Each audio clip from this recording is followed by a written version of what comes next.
dalam nama Bapa dan Putra dan Roh Kudus. Amin. Salam Maria, Ya, penuh rahmat, rahmat Tuhan Tuhan sertamu. terpujilah Terpujilah engkau di antara wanita, dan terpujilah buah tubuh Yesus. Santa Maria, Bunda Allah, doakanlah kami yang berdosa ini, sekarang dan waktu kami mati. Amin. Amin. Dalam nama Bapa dan Putra dan Roh Kudus. Amin. Waktu dan tempat kami persilakan Ibu Cynthia. Ya, terima kasih Bu Jenny. Selamat pagi Bu Cynthia.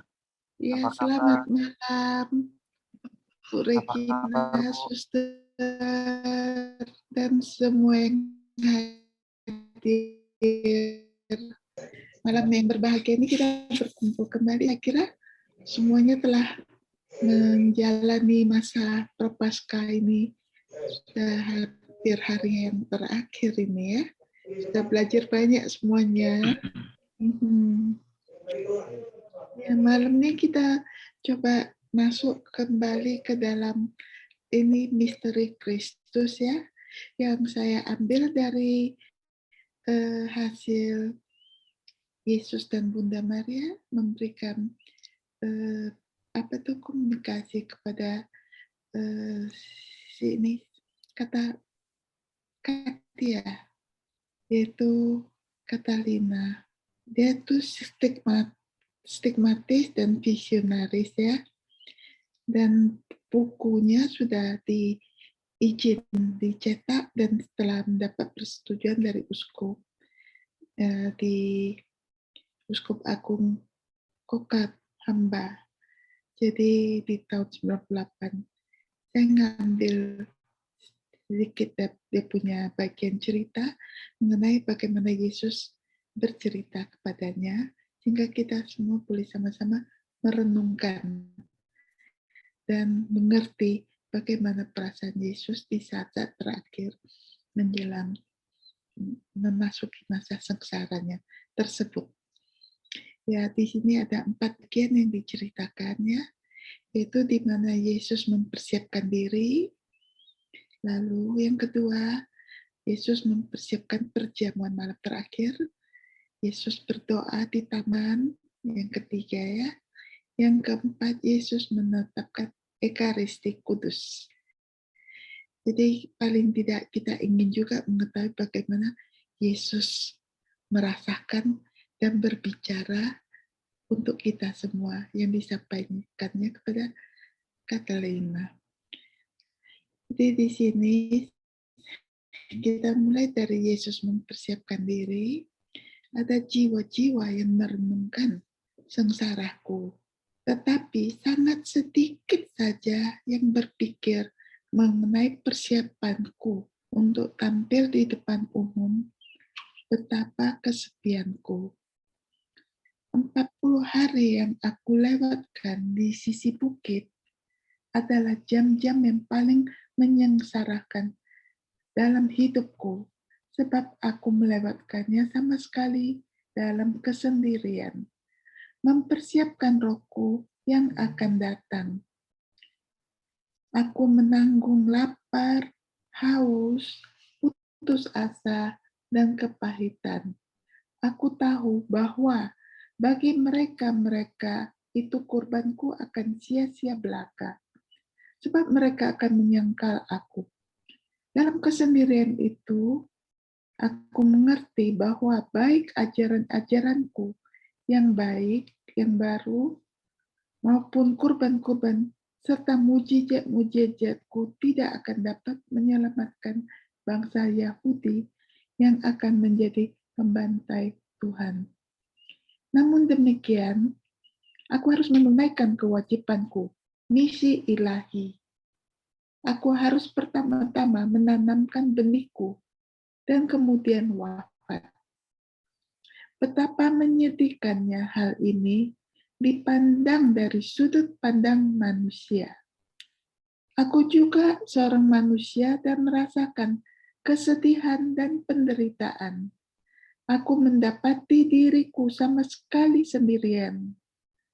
Aku mematiragahkan tubuhku dengan berpuasa dan rohku dengan doa.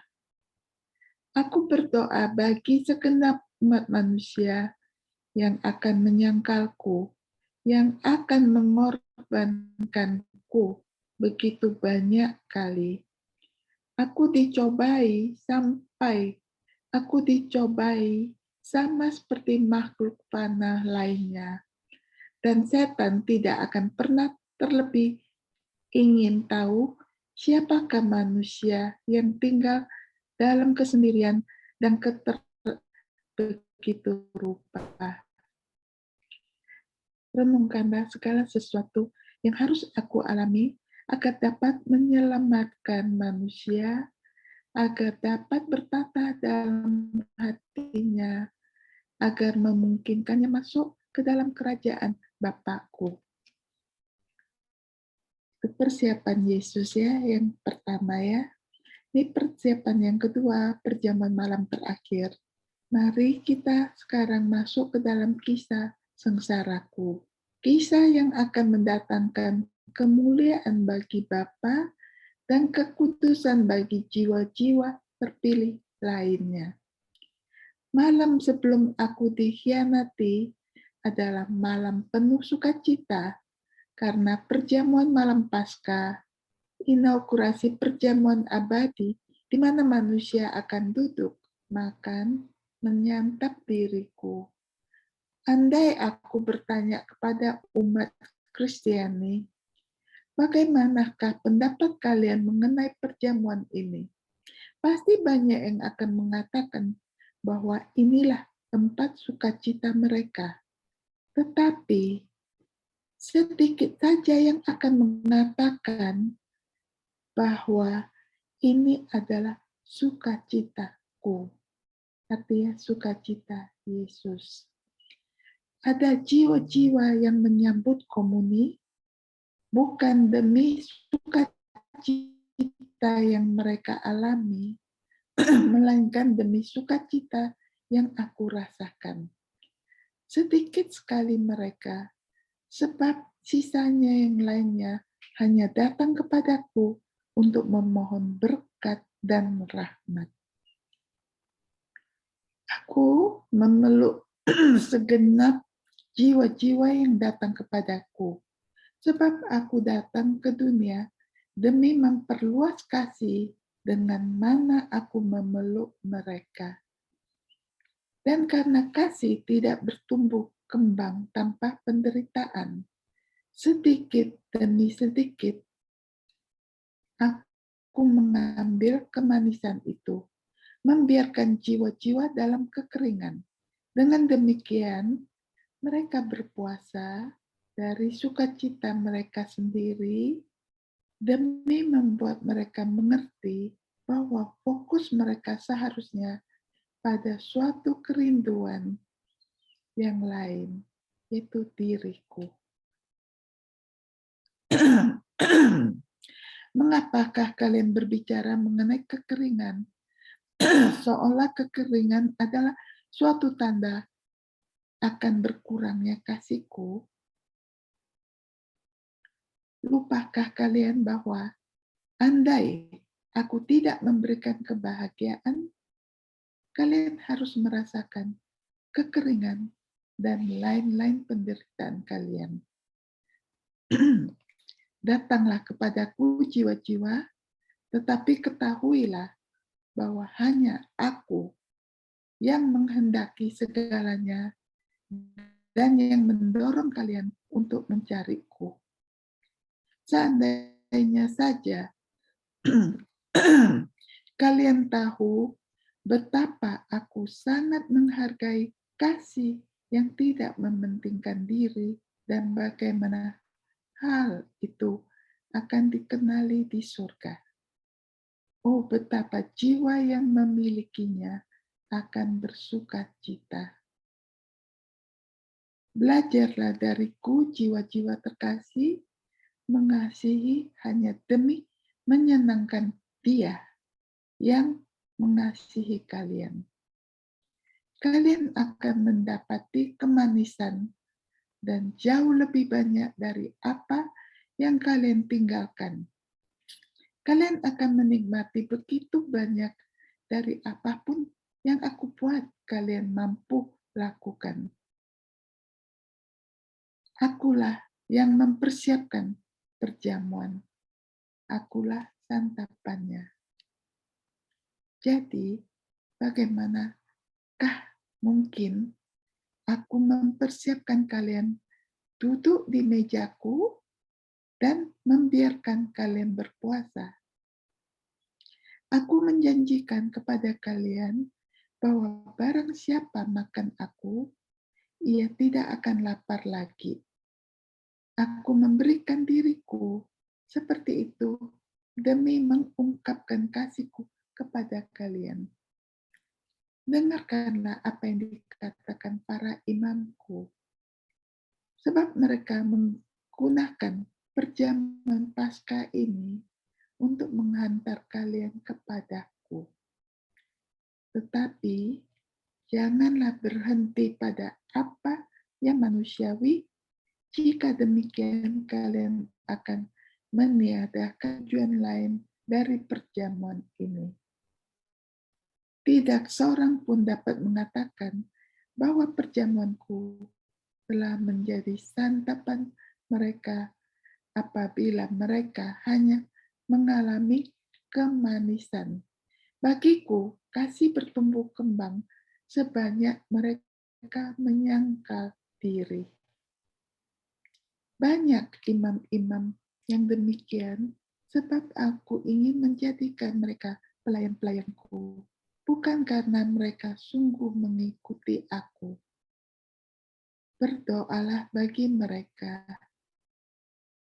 Hendaknya lah mereka mempersembahkan kepada Bapakku kesedihan yang aku rasakan ketika di bait Allah.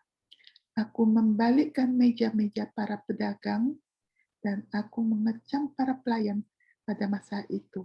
Oleh sebab itu, mengubah rumah Allah menjadi suatu perserikatan percetakan uang. Ketika mereka mempertanyakan kepadaku, dengan kuasa apakah aku melakukan hal itu? Aku merasakan suatu kepedihan yang bahkan terlebih mendalam-dalam membuktikan bahwa penyangkalan paling dahsyat atas misiku berasal tepat dari para pelayanku. Sebab itu, berdoalah bagi para imam yang memperlakukan tubuhku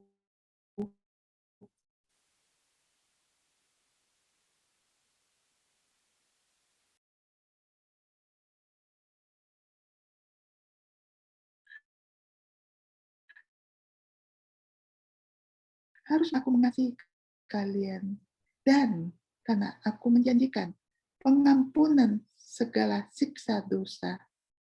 Sementara bagi mereka yang berdoa bagi imam-imamku, tidak akan ada api penyucian bagi mereka yang menangisi imam-imam yang suam kuku, melainkan mereka akan segera menuju Firdaus setelah hembus napas terakhir mereka. Jadi kita harus rajin berdoa untuk para imam. Yesus telah menjanjikan bahwa kita akan mendapatkan tempat di Firdaus, ya. Dan sekarang izinkanlah aku memelukmu lagi agar engkau menerima hidup yang dengan sukacita tidak terhingga. Aku jadikan engkau bagian darinya. Malam itu dengan kasih yang tak terhingga, aku membasuh kaki para rasulku. Sebab itulah saat puncak untuk menghadirkan gerejaku ke dunia. Aku ingin jiwa-jiwaku mengetahui bahwa bahkan meski mungkin terhimpit oleh dosa-dosa terberat sekalipun, mereka tidak dikecualikan dari rahmat belas kasih. Mereka bersama dengan jiwa-jiwaku yang paling setia, mereka ada dalam hatiku, menerima rahmat-rahmat yang mereka butuhkan. Aku merasakan kepiluan yang mendalam pada saat itu, mengetahui diwakili Yudas, rasulku, bahwa ada begitu banyak jiwa berkumpul di kakiku dan dibasuh begitu banyak kali dengan darahku, namun mereka tetap sesat. Pada saat itu, aku hendak mengajarkan kepada para pendosa bahwa hanya karena mereka telah berdosa,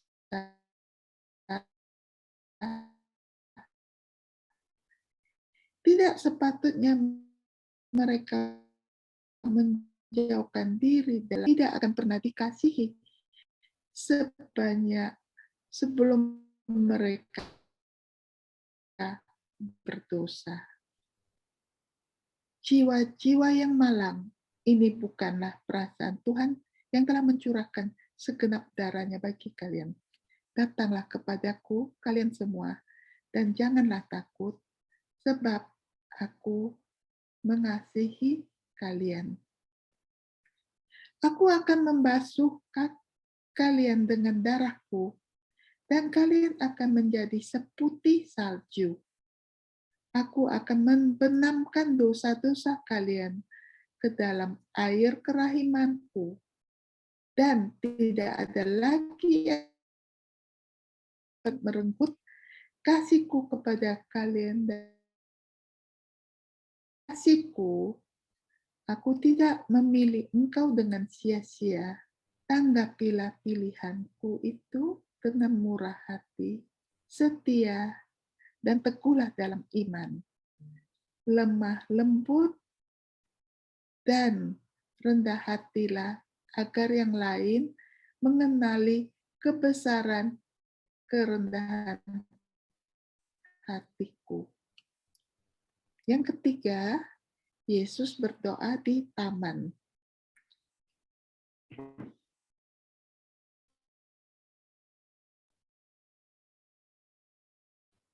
Sampai sejauh ini oke ya, saya lanjut ya. Tidak seorang pun sungguh percaya bahwa aku mati Getsemani.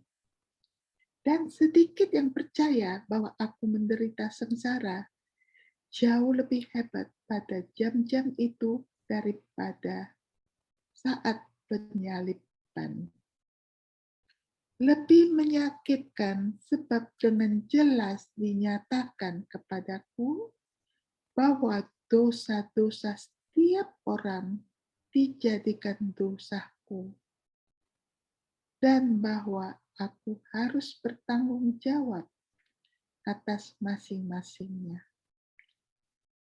Dengan demikian, aku meski tanpa dosa dan suci, harus mempertanggungjawabkannya kepada Bapa, seolah aku sungguh bersalah atas ketidakjujuran dan atas segala ketidakmurnian yang dilakukan oleh kalian, saudara-saudaraku. Kalian tidak menghormati Tuhan yang menciptakan kalian untuk menjadi alat-alat keagungan penciptaan dan tidak untuk menyimpang dari kodrat yang dianugerahkan kepada kalian dengan tujuan untuk secara perlahan-lahan menggunakan kodrat itu untuk menghantar kalian melihat gambaran murni akan aku, pencipta kalian.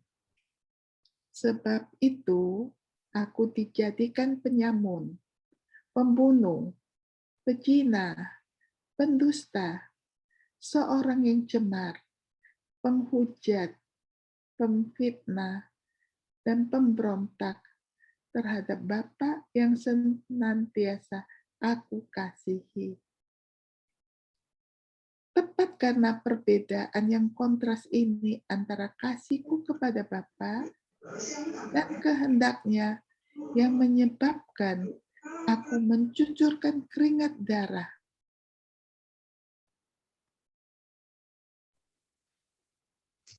Tetapi aku taat hingga akhir, dan demi kasih kepada semua orang, aku membalut diriku sendiri dengan kesalahan-kesalahan, agar aku dapat melakukan kehendak Bapa-Ku dan menyelamatkan kalian dari kebinasaan abadi.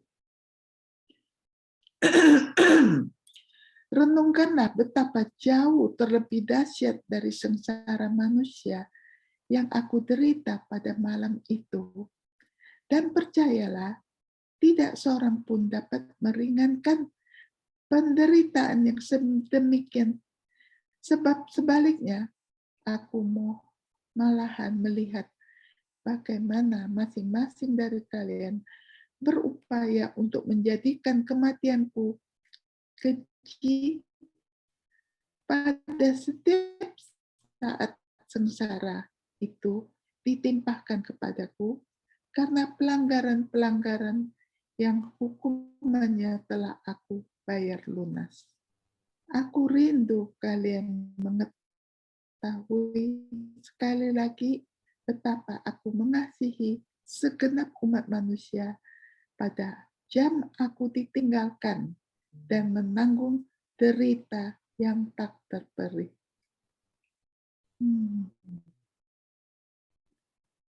Yang keempat, Yesus menetapkan Ekaristi Kudus. Kerinduan agar segenap jiwa-jiwa dibasuh ketika mereka menyambutku dalam sakramen cinta kasih, mendorongku untuk membasuh kaki para rasul. Aku juga melakukannya untuk mewakili sakramen tobat, di mana jiwa-jiwa malang yang jatuh ke dalam dosa dapat membasuh diri dan memulihkan kembali kemurnian mereka yang hilang. Dengan membasuh kaki mereka, aku hendak mengajarkan kepada jiwa-jiwa yang mengemban tanggung jawab apostolik untuk merendahkan diri dan memperlakukan dengan lemah lembut para pendosa dan segenap jiwa yang dipercayakan kepada mereka.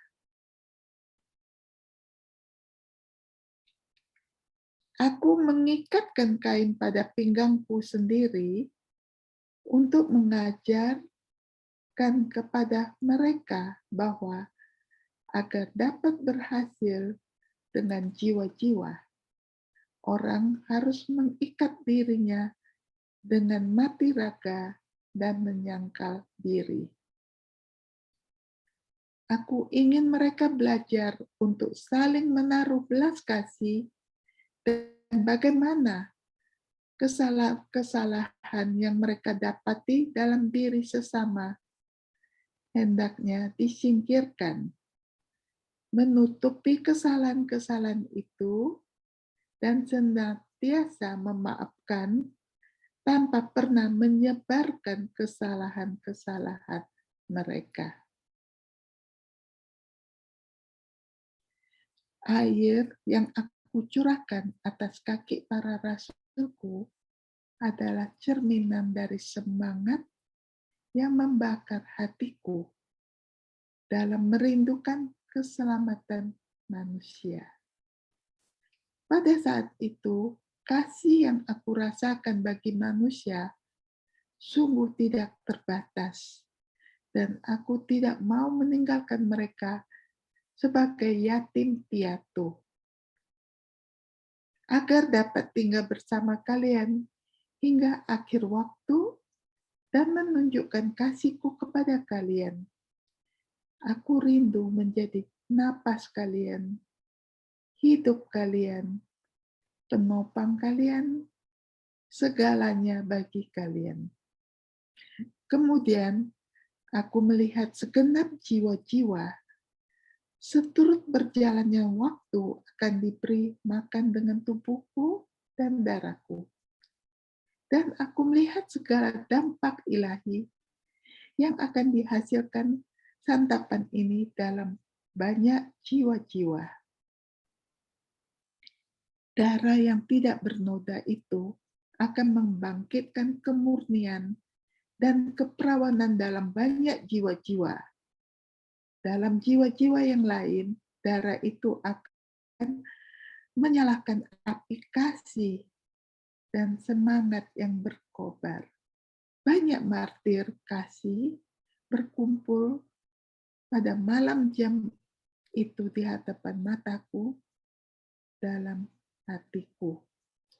Banyak jiwa-jiwa lainnya setelah melakukan banyak dosa berat dan dilemahkan oleh kuasa hawa nafsu, akan datang kepadaku untuk memperbaharui kekuatan mereka dengan roh kekuatan. Betapa aku ingin menyatakan perasaan-perasaan hatiku kepada segenap jiwa-jiwa. Betapa aku rindu mereka mengetahui kasihku kepada mereka di Sinake pada waktu aku menetapkan Ekaristi Kudus. Tidak seorang pun dapat menembus perasaan-perasaan dalam hatiku pada saat-saat itu. Perasaan kasih, sukacita, kelembutan, tetapi lebih besar pula duka cita yang meliputi hatiku. Adakah kalian mungkin tanah yang baik bagi pembangunan suatu bangunan yang indah? Ya dan tidak. Ya, karena karunia-karunia yang aku anugerahkan kepada kalian sejak lahir. Tidak, karena cara kalian mempergunakan karunia-karunia itu. Adakah kalian pikir bahwa tanah kalian memiliki proporsi yang sesuai bagi struktur bangunan yang akan aku dirikan? Oh, betapa tiada pantas. Kendati segala unsur yang ada dalam diri kalian, perhitunganku tidak akan pernah meleset, sebab adalah keahlianku untuk memilih yang tidak layak bagi tujuan yang aku tetapkan sendiri. Aku tidak pernah salah, sebab aku mempergunakan keterampilan seorang seniman dan kasih. Aku membangun dengan aktif tanpa kalian menyadarinya. Keinginan kalian sendiri untuk mengetahui apa yang sedang aku lakukan berguna bagiku untuk membuktikan kepada kalian bahwa kalian dapat melakukan atau mengetahui bahwa kalian tidak dapat melakukan atau mengetahui suatu pun tanpa aku menghendakinya. Waktunya untuk bekerja, janganlah bertanya apapun kepadaku, sebab ada yang memikirkanmu. Aku hendak menceritakan kepada jiwa-jiwaku sengsara dan derita hebat yang meliputi hatiku malam itu. Meski besar sukacitaku dalam menjadi santapan ilahi bagi jiwa-jiwa dan sahabat manusia hingga akhir waktu, dan melihat betapa banyak yang akan menghaturkan kepadaku sembah sujud, kasih, dan silih. Besar pula kesedihan yang menyebabkanku mengkontemplasikan segenap jiwa-jiwa yang akan menelantarkanku di tabernakel, dan banyak jiwa-jiwa yang akan meragukan kehadiranku dalam Ekaristi Kudus. Oh, betapa banyak jiwa-jiwa cemar, kotor, dan koyak karena dosa yang akan harus aku masuki, dan bagaimana daging dan darahku yang dicemarkan akan menjadi penyebab bagi kebinasaan begitu banyak jiwa.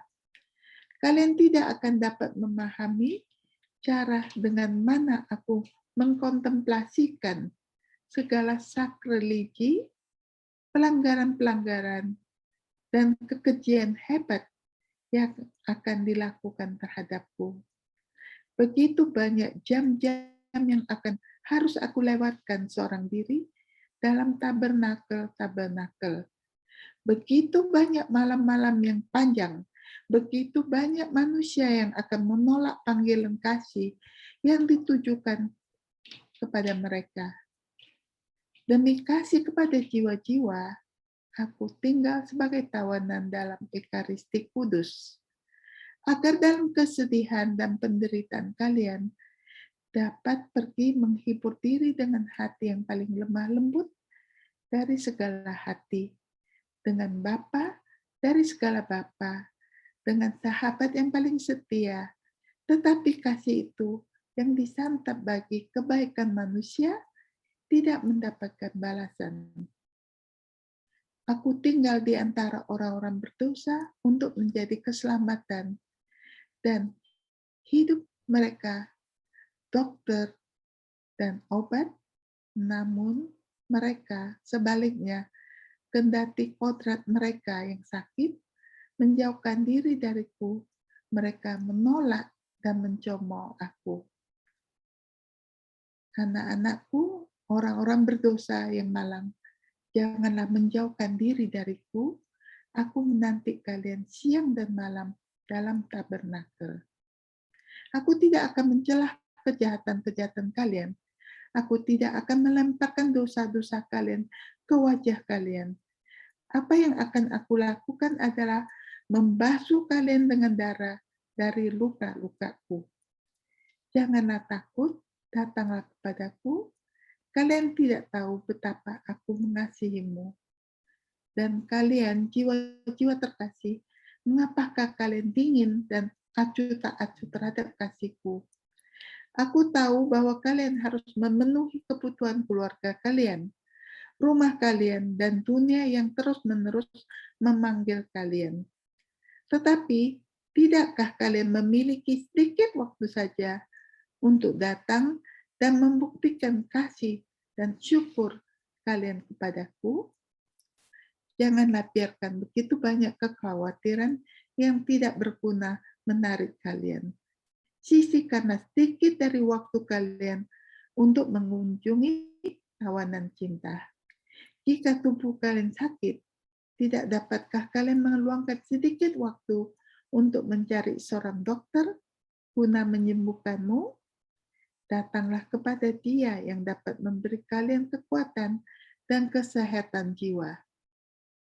Berilah sedekah kasih kepada pengemis ilahi ini yang memanggilmu, yang merindukanmu, dan yang menantikanmu. Kata-kata ini akan menghasilkan dampak realita besar dalam jiwa-jiwa. Mereka akan mengabdikan diri pada keluarga-keluarga, sekolah-sekolah, kongregasi-kongregasi, religius, rumah-rumah sakit, penjara-penjara, dan bahkan jiwa-jiwa akan berserah diri kepada kasihku. Kesedihanku yang terbesar datang dari jiwa-jiwa para imam dan biarawati. Pada saat aku menetapkan Ekaristi Kudus, aku melihat segenap jiwa-jiwa pilihan yang akan dihidupi dengan tubuh dan darahku dan dampak-dampak yang dihasilkan atas mereka. Bagi sebagian jiwa, tubuhku akan menjadi obat bagi kelemahan mereka. Bagi sebagian lainnya, api yang akan berhasil mengatasi penderitaan mereka, membakarnya dengan kasih. Ah, jiwa-jiwa yang berkumpul di hadapanku akan menjadi suatu taman yang amat luas, di mana setiap tanaman akan menghasilkan bunga yang berbeda, tetapi semuanya menyenangku dengan harum mereka. Tubuhku akan menjadi matahari yang menghidupkan mereka kembali. Aku akan datang kepada sebagian untuk dihibur, kepada yang lain untuk bersembunyi, dan kepada yang lainnya aku akan beristirahat. Andai saja kalian tahu, jiwa-jiwa terkasih, betapa mudahnya menghibur, menyembunyikan, dan memberikan istirahat kepada Tuhan. Tuhan ini yang mengasihi kalian dengan kasih tak terhingga, setelah membebaskan kalian dari belenggu dosa, telah menanamkan dalam diri kalian rahmat tiada tara, panggilan religius. Ia telah membawa kalian dengan suatu cara yang misterius ke dalam taman kesukaannya. Tuhan ini penebus kalian telah menjadi mempelai kalian. Ia sendiri yang menghidupi kalian dengan tubuhnya yang begitu suci, dan dengan darahnya ia melegakan dahaga kalian. Dalam Aku, kalian akan mendapatkan istirahat dan kebahagiaan.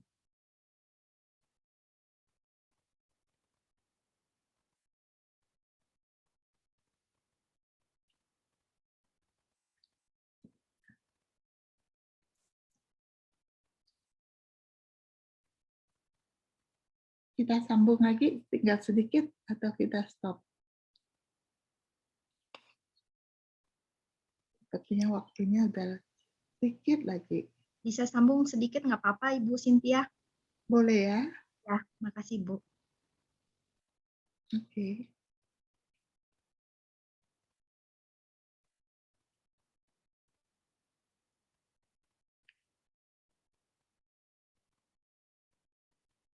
Oke, kita sambung ya. Oke. Aku meminta kasih-Mu, janganlah menolaknya bagiku. Sungguh amatlah mudah mengasihi Dia. Bentar ya. Ya. Yang adalah kasih itu sendiri. Jika aku meminta sesuatu yang berharga dari kodrat kalian, aku memberi kalian sekaligus rahmat dan kekuatan yang diperlukan agar kalian dapat menjadi penghiburanku. Izinkanlah aku masuk ke dalam jiwa-jiwa kalian, dan jika kalian tiada mendapati di dalamnya sesuatu pun yang layak bagiku, katakanlah kepadaku dengan penuh kerendahan hati dan kepercayaan, Tuhan, Engkau dapat melihat buah yang dihasilkan pohon ini. Datanglah dan katakanlah kepadaku apa yang harus aku lakukan, agar sejak dari sekarang pohon ini dapat menghasilkan buah yang Engkau kehendaki. Jika jiwa mengatakan ini kepadaku dengan suatu kerinduan yang sungguh untuk membuktikan kasih-Nya, aku akan menjawab, jiwa terkasih, izinkanlah aku untuk mengolah kasih-Mu. Adakah engkau tahu bahwa buah-buah yang akan engkau peroleh, kemenangan atas karaktermu, akan memperbaiki pelanggaran-pelanggaran, akan menjadi silih bagi kesalahan-kesalahanmu. Jika engkau tidak marah, jika engkau tidak marah apabila engkau dikoreksi, dan engkau menerimanya dengan suka hati, engkau akan mendatangkan perubahan dalam jiwa yang dibutakan oleh kesombongan, yang akan merendahkan diri mereka dan memohon pengampunan. Inilah apa yang akan aku lakukan dalam jiwamu. Engkau mengizinkanku untuk berkarya dengan leluasa. Taman tidak akan tumbuh subur seketika, tetapi engkau akan memberikan penghiburan besar kepada hatiku. Semuanya ini dilewatkan di hadapanku, sementara aku menetapkan Ekaristi dan aku berkobar-kobar dalam kerinduan untuk menghidupi jiwa-jiwa. Aku tidak akan tinggal di bumi untuk hidup bersama makhluk-makhluk sempurna, melainkan aku akan menopang yang lemah dan menghidupi anak-anak. Aku akan membuat mereka bertumbuh, memperkuat jiwa-jiwa mereka, dan beristirahat dalam kemalangan-kemalangan mereka, dan kerinduan-kerinduan baik mereka akan menghiburku. Tetapi di dalam jiwa-jiwa pilihanku, ada jiwa-jiwa yang menyebabkan kedukaanku. Adakah mereka semua bertekun? Inilah jeritan duka yang keluar dari hatiku. Inilah erangan yang aku ingin jiwa-jiwa mendengarnya. Kasih abadi mencari jiwa-jiwa yang dapat mengatakan hal-hal baru mengenai kebenaran-kebenaran lama yang telah dikenal. Kasih yang tak terhingga, rindu menciptakan dalam pelukan kemanusiaan suatu pengadilan kerahiman yang murni, bukan keadilan. Itulah sebabnya mengapa pesan-pesan ini dilipat gandakan di segenap penjuru dunia. Barang siapa memahaminya akan mengagumi karyanya, mendapatkan manfaat darinya, dan membantu yang lain untuk mendapatkan manfaatnya darinya pula. Barang siapa tidak memahaminya, tetap akan menjadi budak roh yang mati dan dikutuk. Kepada jiwa-jiwa ini, aku melontarkan kata-kata kutukanku, sebab mereka menghalangi karya ilahiku, dan mereka menjadi kaki tangan iblis. Ketika mereka mengutuk, menutupi, dan menahan apa yang datang bukan dari sekedar makhluk ciptaan, melainkan dari Sang Pencipta, kecerdasan mereka menghasilkan tekanan atas akal budi mereka yang kekanak-kanakan. Kepada mereka yang aku sebut yang kecil, aku menyingkapkan pengetahuanku, yang sebaliknya aku sembunyikan dari mereka yang sombong. Jiwa, izinkanlah aku mencurahkan diriku atasmu. Jadilah katup hatiku, sebab selalu ada orang yang menahan kasihku. Terima kasih untuk malam ini. Sorry agak panjang sedikit malam nih. Ya, saya kembalikan kepada Ibu Jenny Irfan. Ya, makasih Bu Cynthia. Aduh, saya dengarnya aja sampai sedih. Maaf Bu. Izinkan saya merangkum. Ada banyak sih yang bisa saya rangkum dari renungan Ibu Cynthia.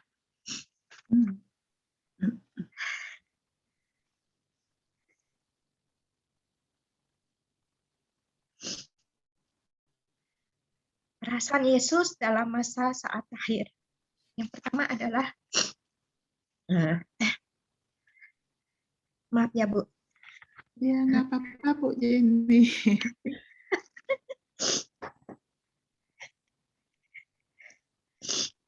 Yang pertama, persiapan diri.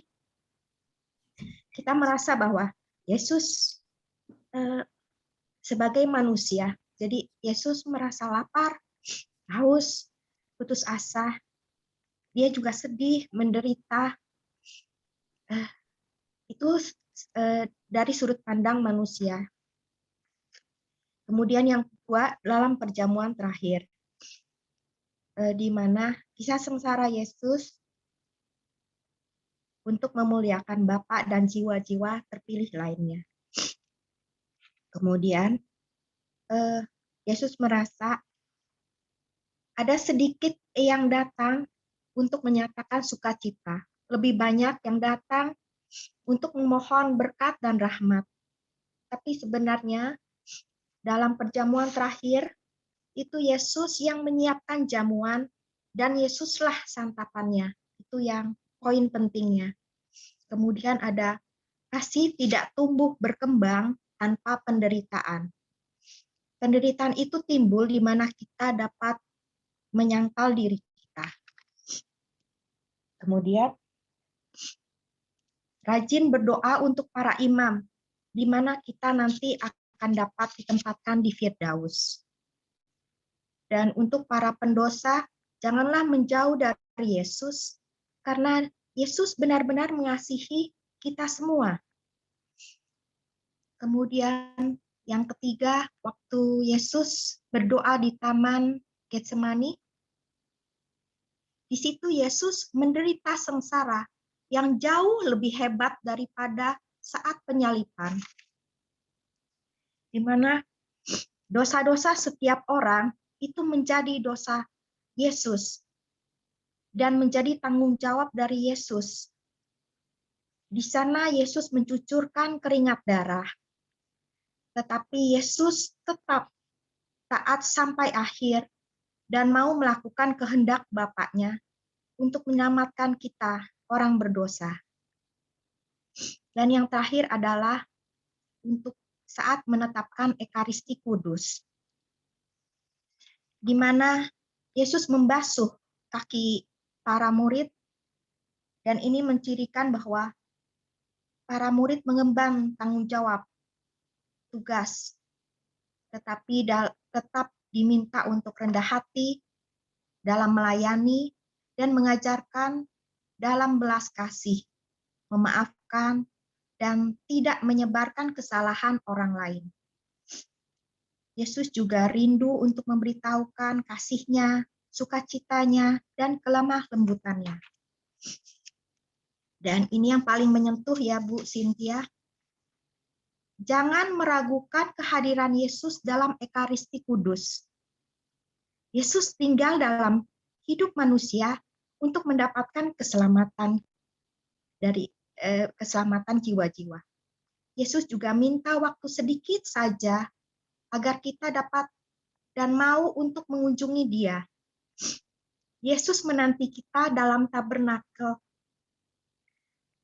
Dan Yesus meminta kasih dari kita. Janganlah menolak kasih-Nya. Aduh, maaf Bu Cynthia. Demikian yang bisa saya simpulkan. Renungan hari ini benar-benar indah dan menyentuh bagi saya. Dan pastinya bagi para pendoa syafaat yang sedang mendengarkan renungan dari Ibu Cynthia. Terima kasih Bu Cynthia. Terima kasih Bu Jenny. Ya. Ya, itu saya ambil kutipan dari hasil pembicaraan Yesus kepada Katalina, di mana itu bahan renungan bagi kita semua indah sekali dalam mempersiapkan minggu ini ya. Dan besoknya akan saya bawakan bagaimana persiapan di kayu salib dan selanjutnya. Terima kasih Bu Jenny. Terima kasih Bu Cynthia. Mengingat waktu sudah larut malam, jadi untuk hari ini tidak dilakukan sharing dan tanya jawab. Kita akan lanjutkan besok kembali dengan Ibu Cynthia mengenai misteri Kristus. Terima kasih atas renungan hari ini, dan kita akan minta kesediaan Ibu Yanti untuk berdoa penutup. Bu Yanti. Terima kasih. Selamat malam. Terima kasih Bu Jenny. Selamat pagi Bu Cynthia. Baik, kita satukan hati kita untuk berdoa dalam nama Bapa, Putra, dan Roh Kudus. Amin. Bapa yang baik, betapa kami sangat bersyukur pada malam hari ini telah mendengarkan renungan yang begitu indah, suara hati-Mu ya Yesus.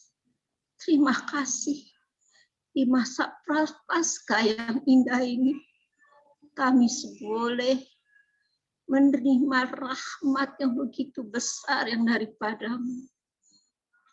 Hingga seluruh pendoa syafaat yang berkumpul dapat mendengarkan isi hati dari Yesus yang begitu menyayat hati. Pengorbanannya yang luar biasa bagi menebus dosa-dosa kami. Terima kasih ya Yesusku, terima kasih. Terima kasih atas renungan yang diberikan oleh Ibu Cynthia.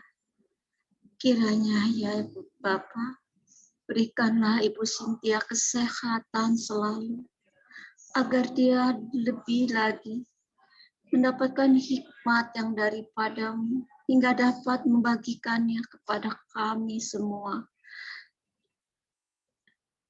yang bersatu dalam Flying Rock Family ini. Sungguh indah ya Tuhan. Berkati juga Ibu Regina dan segenap keluarganya, mamanya, dan anak-anak menantu cucu ya Bapak, agar dia pun tetap dapat memimpin grup ini dengan baik. Kami juga berdoa untuk seluruh tim doa syafaat, agar diberikan senantiasa kesehatan, kekuatan, juga para jom yang bekerja untuk kami semua. Terima kasih ya Bapak, Engkau telah menyediakan kami media yang begitu indah hingga kami semua dapat berkumpul dari Sabang sampai Merauke, bahkan dari luar negeri. Terima kasih ya Bapak. Pada malam hari ini kami menyerahkan seluruhnya ke dalam tangan kasih-Mu. Sebentar lagi kami akan beristirahat. Kami menyerahkan segalanya ke dalam naungan kasih-Mu, agar kami dapat beristirahat dengan damai kasih-Mu. Besok pagi bangun dengan badan yang sehat, pikiran yang sehat, agar kami dapat kembali memuliakan nama-Mu. Terima kasih ya Yesusku yang baik dan lemah lembut. Terima kasih. Terima kasih ya Bunda Maria yang senantiasa menjadikan kami untuk meneladani Engkau yang penuh kasih. Doakanlah kami. Santo Yosef, Engkau Bapa yang bijaksana, Engkau Bapa yang penuh kasih. Doakanlah kami. Santo Mikael Rafael yang kudus dan seluruh malaikat pelindung kami, doakanlah kami. Terima kasih. Kemuliaan kepada Bapa dan Putra dan Roh Kudus, seperti pada permulaan, sekarang, selalu dan sepanjang segala abad. Amin. Demi nama Bapa dan Putra dan Roh Kudus. Amin. Amin.